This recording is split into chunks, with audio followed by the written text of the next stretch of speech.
Chess.com is here with Grandmaster Jan Nepomniachtchi. First of all, you should be commended as a sportsman for coming out here and facing the media. I do want to let you know that was the longest World Championship game in history. Sure, that was no small consolation.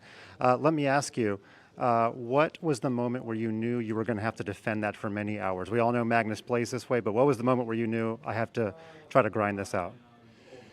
Well, I think it changed it a little bit after the first time control because, clearly I was pressing there, but yeah, somehow White, I think, is in time to get everything together and to secure a draw.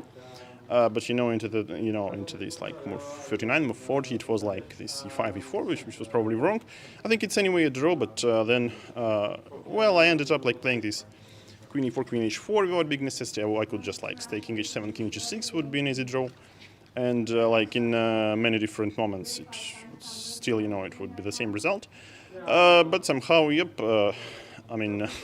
what to do? So I guess the final endgame, like rook and knight against queen, is probably also a draw, but you need to be very precise. But here you basically play blitz, and it's difficult to defend.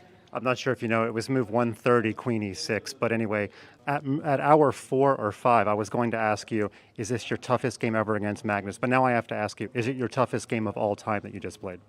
Not really. But what do you mean 140 to queen e6 after which one? The table bases were okay with your position until queen e6. But which was what was the setup? The table bases preferred queen b1, but there was a rook on f5. I think you had pinned the rook by playing queen e6. Yeah, okay. So until this, it was all right, yeah? No, okay, it's very difficult. So White improves. So, okay, maybe it's still a draw, but, it's hard to understand humanly. Thanks so much.